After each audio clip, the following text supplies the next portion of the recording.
You will hear two students talking about university clubs and societies. First, in the exam, you will have 20 seconds to look at questions 1 to 7.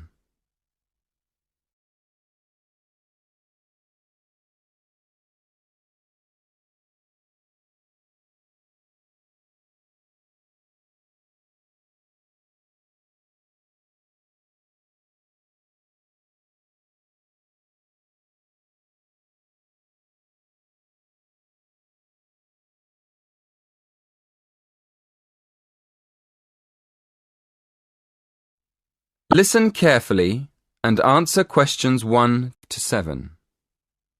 Hello, are you the person to ask about joining a club? Yes, I am. What would you like to know? Well, I'm interested in several things, but I'd like to know more about the different clubs and how much they cost. I'm looking for a small club that's not too expensive. OK. Have a look at this table. You can see the names of the clubs, the fees, and the number of members. I'm afraid they aren't in any order.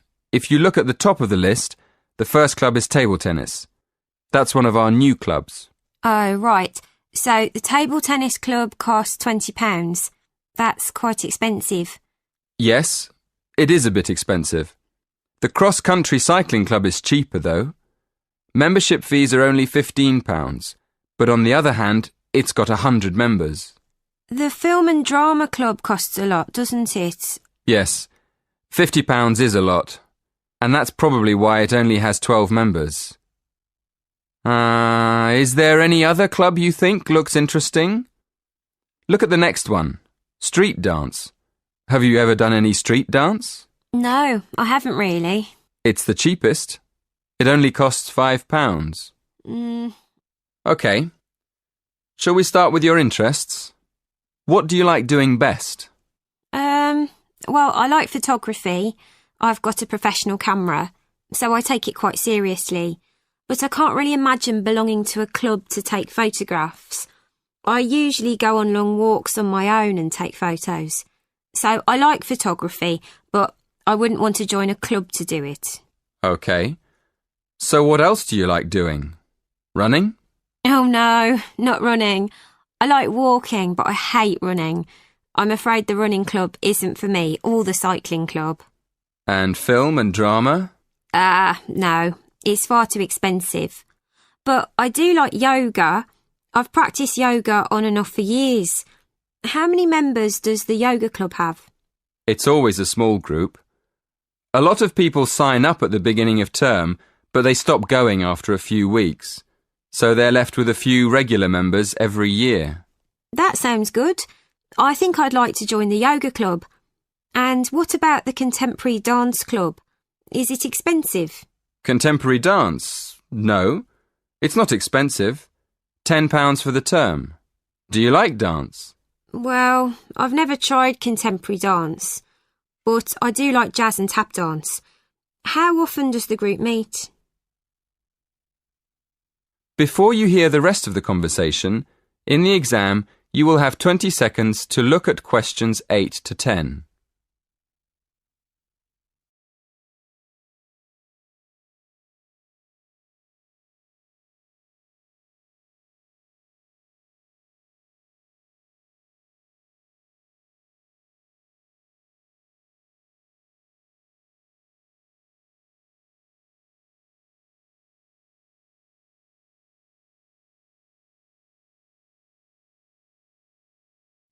Listen and answer questions 8 to 10. So, can I have your full name, please? Victoria Mandeville. Mandavil? No. Mandeville. L-E. Thank you. And how old are you? 19. And your address? 57, Berry Gardens, Atherton Park, Manchester, M46. How do you spell Berry? B-E-R-R-Y? No, it's B-U-R-Y. Right, B-U-R-Y. And do you have a contact number? Yes, My mobile is 07942 573 279. 07942 573 279. Yes, that's right. Is that all? One more thing. Do you have an email address?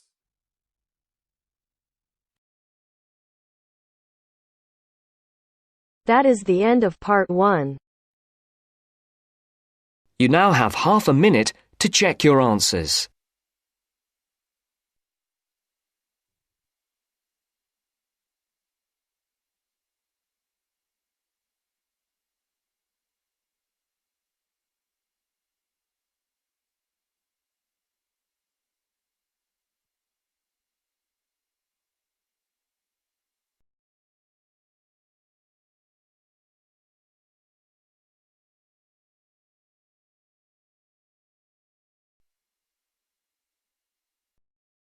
Now turns to part 2.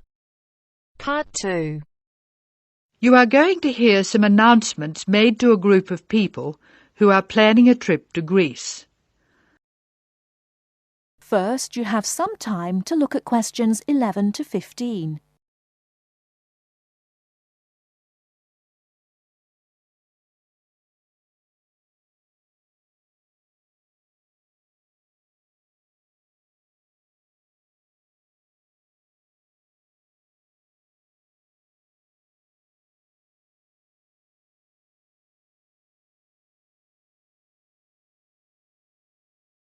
Now, listen carefully and answer questions 11 to 15. Good morning, everyone. I'm getting very excited about this trip to Greece, and I'm sure you are too. As you know, we didn't have all the details at our last meeting, but I can give them to you now. We'll leave London Gatwick Airport on British Airways next Wednesday. Please be sure to be at the airport by 6:30. I know it's early, but our departure time is 8:25 a.m. We're quite a large group and we don't want to have any hassles. Please be sure to have all your travel documents ready. We'll arrive in Athens at 2:25 in the afternoon and there'll be a vehicle there to meet us. It'll be a full-sized coach so everyone can travel together. We'll spend 3 full days in our hotel in Athens, although we're only being charged for 2 nights accommodation, which is good news. The second day we'll go to the National Archaeological Museum to see the enormous collection of ancient Greek works of art, antiques, statues, a brilliant display. We'll eat out at a typical Greek restaurant on Thursday night. It's going to be a very busy time in Athens. Friday morning and afternoon we'll visit historic sites, but we have nothing planned for the rest of the day. On Saturday we're off to the islands, the Greek islands of ancient myth and modern romance. Now the big news. At first we thought we'd take the ferry, but we've been very lucky to secure a sailing boat, which is big enough for all of us. I'm really excited about this part of the trip because we'll see the islands to the best advantage and we'll be able to cruise around and sleep on board. We'll get off at different islands and for one part of the trip we'll have people playing Greek traditional music actually on board with us. Now I'll pass out a brochure with all the details. Before you hear the rest of the talk, you have some time to look at questions 16 to 20.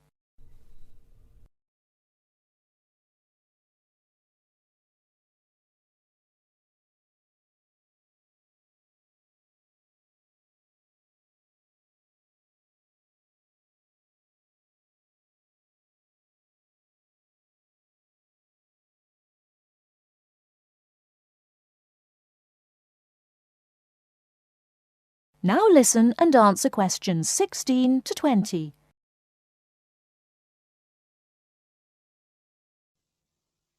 A lot of work has gone into organising this tour, and I'd like to thank in particular the travel agent who got us a really good deal, and the people at the British Museum who offered us such good advice. Trips like this only happen because of the hard work of really expert people. As you know, we have planned a gathering for when we return. I have a list of things which the committee would like you to bring to the party. They are your pictures and something to eat for everyone to share. You are almost bound to have people ask what we have in common and why we're travelling as a group.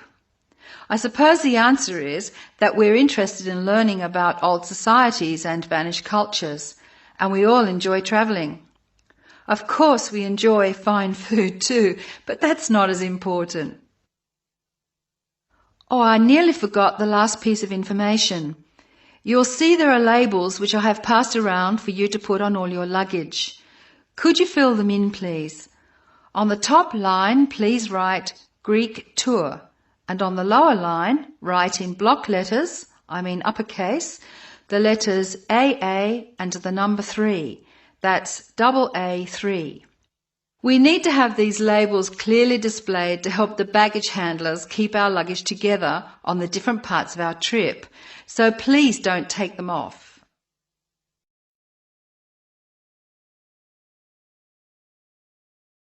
That is the end of part 2. You now have half a minute to check your answers.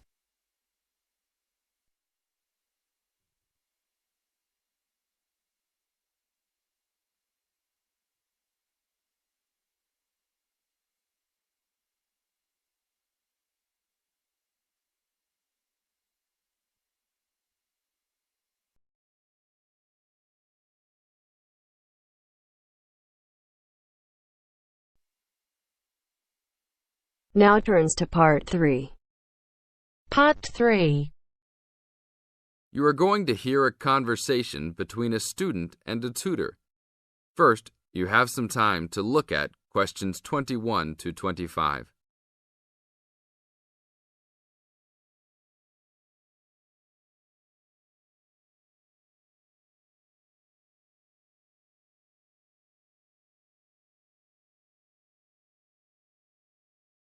Now listen to the tape and answer questions 21 to 25. Hi, Brad. I was wondering if you have time to answer some of my questions about my upcoming test. Sure, no problem, Jeff. What is it that you're having problems on? Well, it's for my English final. We have to prepare a 5-minute speech to present in front of the whole class, including the professor. So I'm a little bit worried. Is there any specific topic, or can you do it on whatever you want? It has to have something to do with the origins of English literature. I'm thinking of doing it on Shakespeare, but I bet many other students will have the same idea. That's fine. Don't worry if others are doing the same thing. As long as you do a good job, that's all that counts.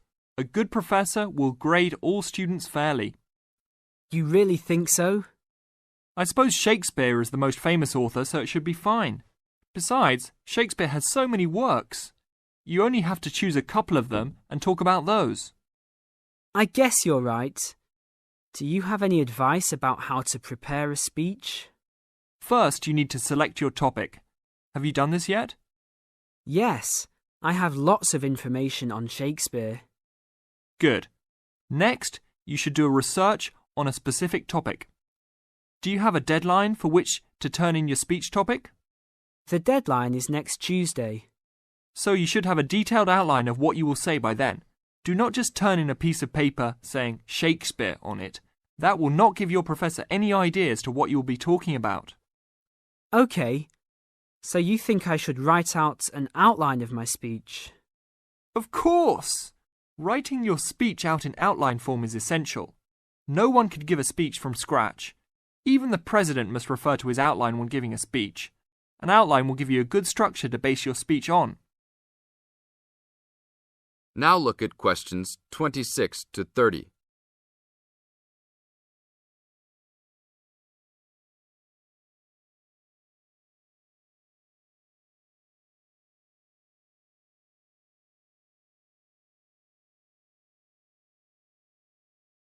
Now listen to the tape and answer questions 26 to 30. That's true. I was thinking that I would do an outline last, after I figured everything out. But I think your idea is better. What should I do after I have an outline prepared? You should then write the speech out, word for word, what you're going to say. This is so you'll have a firm idea of what you will say. It doesn't mean that the speech you will give will be exactly the same, but at least you have a fairly good idea what the final product will be. At this point, I can read it over for you if you want. Really? That would be great. I would appreciate that so much. No problem. Once you write it out, the next step is to practice giving the speech. At first, you can do it in front of the mirror, so you can see your expressions in your presentation. After that, you should practice giving your speech to some friends. I can listen to it for you too. That's a great idea. I really owe you a big favour then. Sure, you can do my Latin homework for me. Just kidding. Seriously, don't worry about it. I can help you with anything you need. So when is the speech due? Well, the speech topic is due next Tuesday. The speech itself will be due next Friday. I can help you any time you want because I have no tests this next week. Besides, I'm an English major and Shakespeare's one of my favourite authors, so helping you out will be no big deal. Thanks so much. Well, I'm going to the library to get started on all this. I'll call you tomorrow. See you tomorrow then. That is the end of part 3. You now have half a minute to check your answers.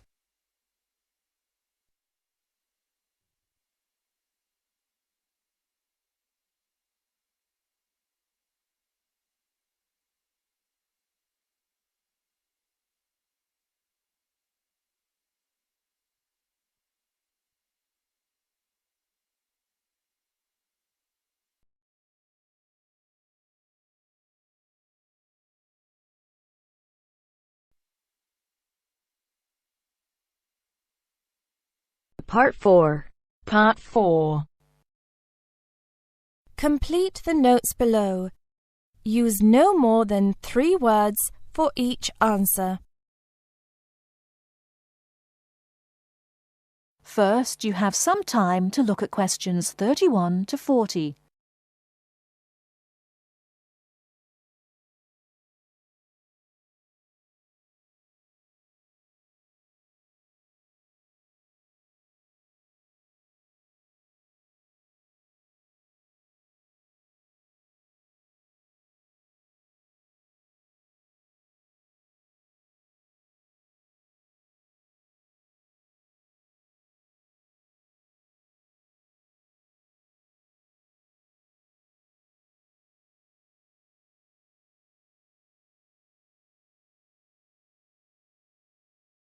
Now, listen carefully and answer questions 31 to 40.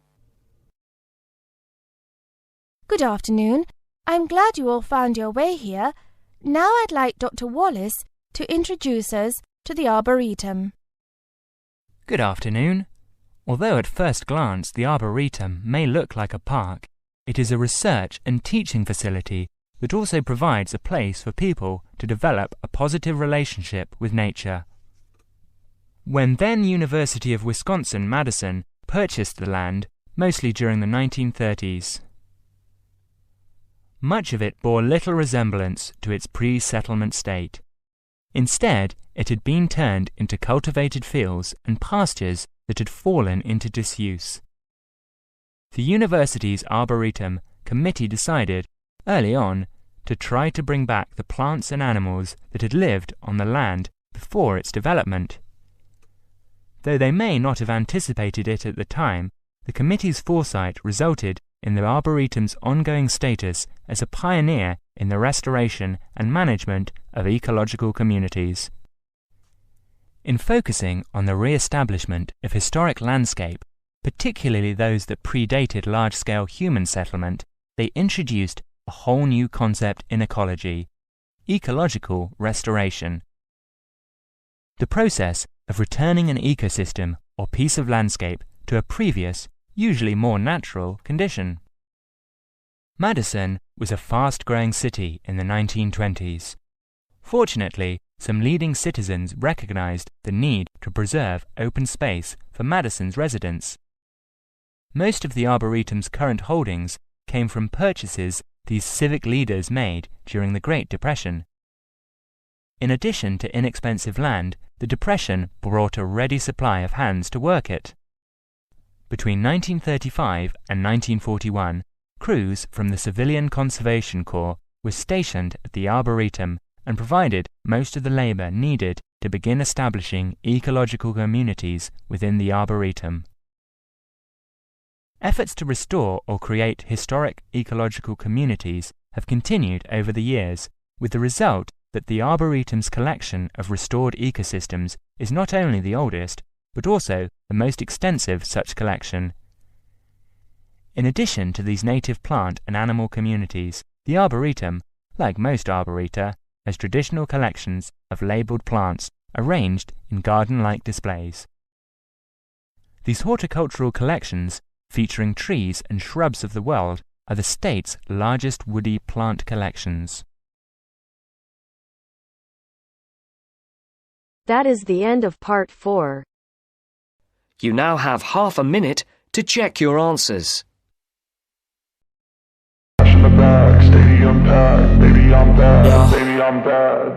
I just wanna stay bad, stay mad, chip on my shoulder cause they treat me like an outcast. I ain't gonna take that, stay back.